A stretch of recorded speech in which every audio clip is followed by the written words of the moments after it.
Damodara devotional ఛానల్కు స్వాగతం. 29వ రోజు పారాయణం. సప్తవింశోధ్యాయము. నారదుని హితముపై రవ్వంత చింతించిన రవిసుతుడు ఆ ధనేశ్వరునకు ప్రేతపతి అనే తన దూతను తోడిచ్చి నరకాన్ని తరింపజేయవలసిందిగా ఆదేశించాడు. ఆ దూత ధనేశ్వరుని తనతో తీసుకొని వెడుతూ మార్గమధ్య మందలి నరకభేదాలను చూపిస్తూ వాటి గురించి ఇలా వివరించసాగాడు. తప్తవాలుకము.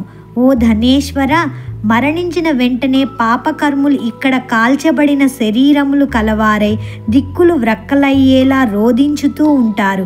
దీనినే తప్తవాలుక నరకం అంటారు. వైశ్యదేవ పరులైన అతిథులను పూజించని వారు గురువులను, అగ్నిని, బ్రాహ్మణులను, గోవును, వేద విధులను, యజమానిని కాళ్లతో తన్నిన వారి పాదాలను మా యమదూతలు ఎలా కాల్చుతున్నారో చూడు.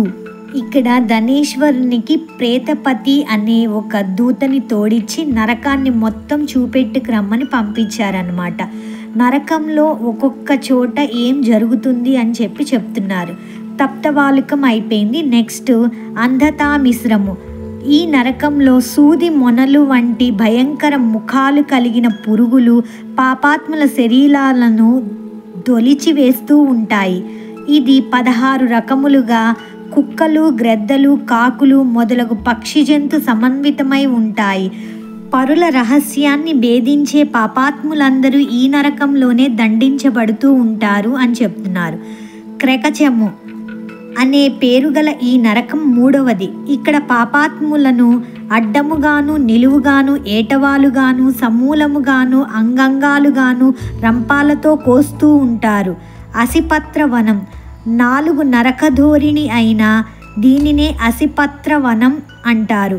భార్యాభర్తలను, తల్లిదండ్రుల నుంచి సంతానము ఎడబాపు చేసే పాపులంతా ఈ నరకానికి చేరి నిలువెల్లా బాణాలతో గుచ్చబడి, అసిపత్రాలచే శరీరాలు చించబడి, దారాలుగా కారే నెత్తుటి వాసనకు వెంటబడి, తరిమే తోడేళ్ల గుంపులకు భయపడి పారిపోవాలని పరుగులు తీసి పారిపోయే దిక్కులేక పరితపిస్తూ ఉంటారు. చంపుట, భేదించుట మొదలగు విధులతో ఈ నరకం 6 రకాలుగా ఉంటుంది అని చెప్తున్నారు. నెక్స్ట్ కూటశాల్మలి. 16 రకాలుగా దండించేది. పరస్త్రీలను, ద్రవ్యాన్ని హరించేవాళ్ళు, పరాపకారులు అయిన పాపులు ఉండేటి కూటశాల్మలి నరకం. నెక్స్ట్ రక్తపూయము. రక్తపూయ అనే ఈ విభాగం 6వ నరకం. ఇక్కడ పాపాత్ములు తలక్రిందులుగా వేలాడుతూ యమకింకర్ల చేత దండించబడుతూ ఉంటారు. ఎవరైతే తమ కులాచార రీత్యా తినకూడని వస్తువులు తింటారో, పరులను నిందిస్తారో, చాడీలు చెబుతుంటారో వారంతా ఈ నరకంలోనే ఉంటారు. కుంభీపాకం. మొట్టమొదట మీకు విధించబడినది ఘోరాతి ఘోరమైనది, నరకాలన్నింటిలోకి నికృష్టమైనది అయిన ఈ కుంభీపాకమే 7వ నరకం. దుష్ట ద్రవ్యములు, దుర్భరాగ్ని కీలలు, దుస్సహ దుర్గంధాలతో కూడి ఉంటుంది. రౌరవము. నరకాలలో 8వదైన ఈ రౌరవం దీర్ఘకాలికమని తెలుసుకో. ఇందులో పడిన వారు కొన్ని వేల సంవత్సరాల దాకా బయటపడలేరు. ధనేశ్వర, మన ప్రమేయం లేకుండా మనకు అంటిన పాపాన్ని శుష్కమని, మనకు మనమై చేసుకున్న పాపాన్ని ఆర్ద్రమని అంటారు. ఆ 2 రకాల పాపాలు కలిపి 7 విధాలుగా ఉన్నాయి. 1 అపకీర్ణం, 2 పాంక్తేయం, 3 మలినీకరణం, 4 జాతిభ్రంశం, 5 ఉపవీతకం, 6 అతిపాతకం, 7 మహాపాతకం. ఈ పరిదృశ్యమానులైన నరుల చేత ఉపరి 7 రకాల నరకాలు వరుసగా అనుభవింపబడుతూ ఉన్నాయి. కానీ నువ్వు కార్తీక వ్రతస్థులైన వారి సాంగత్యం ద్వారా పొందిన అమిత పుణ్యం కలిగిన వాడవు కావడం వల్ల ఈ నరకాలను కేవల దర్శన మాత్రంగానే తరించగలిగావు. పై విధంగా చెబుతూ యమదూత అయిన ప్రేతాధిపతి అతనిని యక్షలోకానికి చేర్చాడు. అక్కడ అతడు యక్షరూపుడై కుబేరునకు ఆప్తుడై ధనయుక్తుడనే పేరును పొందాడు. విశ్వామిత్రుడు అయోధ్యలో ఏర్పరిచిన ధనయక్ష తీర్థం ఇతని పేరు మీదనే సుమా.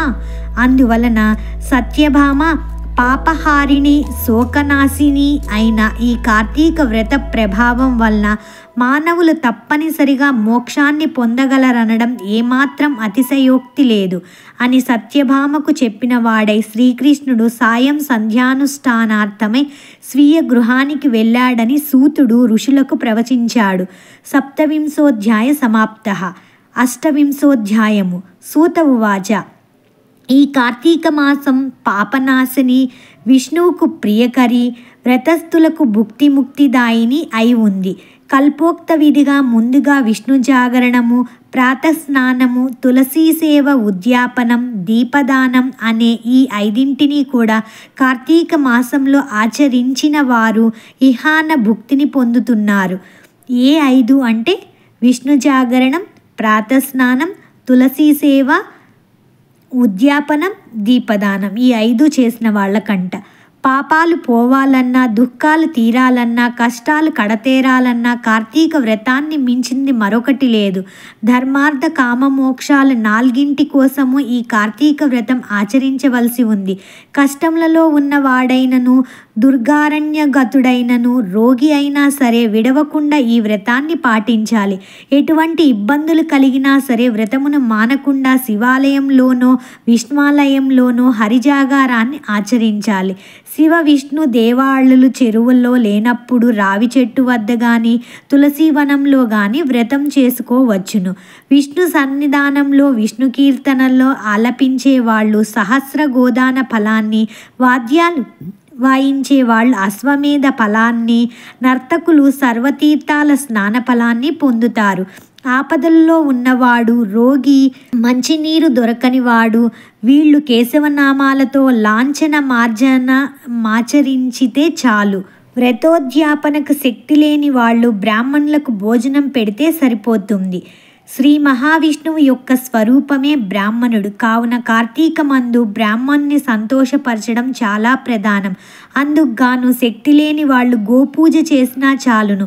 ఆ పాటి శక్తి అయినా లేని వాళ్ళు రావి, మర్రి వృక్షాలను పూజించినంత మాత్రం చేతనే వ్రతాన్ని సంపూర్తి చేసిన ఫలాన్ని పొందగలుగుతారు. దీపదానం చేసే స్తోమత లేనివారు, దీపారాధనకైనా తాహత లేనివారు ఇతరులచే వెలిగింపబడిన దీపాన్ని చేసి గాలి మొదలైన వాటి వలన అది ఆరిపోకుండా పరిరక్షించినా కూడా పుణ్యం పొందుతారు.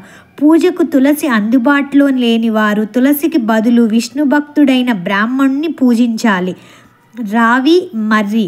సూతుడు చెప్పినది విని ఇతర వృక్షములన్నింటికంటే కూడా రావి, మర్రి వృక్షాలు మాత్రమే గో బ్రాహ్మణ తుల్య పవిత్రతని ఎలా పొందాయి అని అడిగాడు సూతుడు. పూర్వం ఒకసారి పార్వతీ పరమేశ్వరులు మహాసురత భోగంలో ఉండగా కార్యాంతరం వలన దేవతలు, అగ్ని కలిసి బ్రాహ్మణ వేషధారులై వెళ్ళి ఆ సంభోగానికి అంతరాయం కలిగించారు. అందుకు కినిసిన పార్వతీదేవి సృష్టిలోని క్రిమికీటకాదుల సహితము సురతములోనే సుఖపడుతూ ఉంటాయి. అటువంటిది మీరు మా దంపతుల సంభోగ సుఖాన్ని చెడగొట్టారు. నాకు సురత సుఖ భ్రంశాన్ని పాటించిన మీరు చెట్లై పడి ఉండండి అని శపించింది. తత్కారణంగా దేవతలంతా వృక్షాలుగా పరిణమించవలసి వచ్చింది. ఆ పరిణామంలో బ్రహ్మ పాలస వృక్షంగాను, విష్ణువు అశ్వత్థంగాను, శివుడు వటముగాను మారాడు. బ్రహ్మకు పూజార్హత లేదు. జగదేక పూజనీయులైన శివకేశవ రూపాలు గనుకనే రావి, మర్రి వృక్షాలకు అంతటి పవిత్రత కలిగింది. వీటిలో రావి చెట్టు శని దృష్టికి సంబంధితమైన కారణంగా శనివారం నాడు మాత్రమే పూజనీయమైంది. ఇతర వారాలలో రావి చెట్టును తాకరాదు సుమా అంటూ చెప్పసాగాడు సూతుడు. 27, 28 అధ్యాయములు 29 అంటే బహుళ చతుర్దశి రోజు పారాయణం సమాప్తం. ఈరోజు కథలో చెప్పినట్లుగా నరకాలన్నవి ఎక్కడా ఉండవు అని చెప్పి చాలామంది చెప్తున్నారు. గరికపాటి గారి కూడా చెప్తూ ఉంటారు. ఈ స్వర్గ నరకాలన్నవి మనం ఇక్కడ ఈ ప్రపంచంలో ఇక్కడ ఉంటూనే అనుభవిస్తాం. దుఃఖం కలిగితే, ఎవరికైనా బాధ కలిగితే, ఏదైనా గుచ్చుకున్నా దాని ద్వారా కొంచెం పాపాన్ని పోగొట్టుకుంటాం. అట్లా స్వర్గ నరకాలన్నవి ఈ భూలోకంలోనే ఉంటాయి. కాకపోతే ఈ నరకాలన్నీ చెప్పడానికి కారణం ఏమిటి అంటే మనం అలాంటి తప్పులు చేయకుండా ఉండాలి అని చెప్పడానికి. ఇట్లా భయంకరంగా ఉంటుంది అంటే అయినా మారగలుగుతాం, మనం చేయం అని చెప్పడమే ఉద్దేశ్యం. సర్వం శ్రీకృష్ణార్పణమస్తు.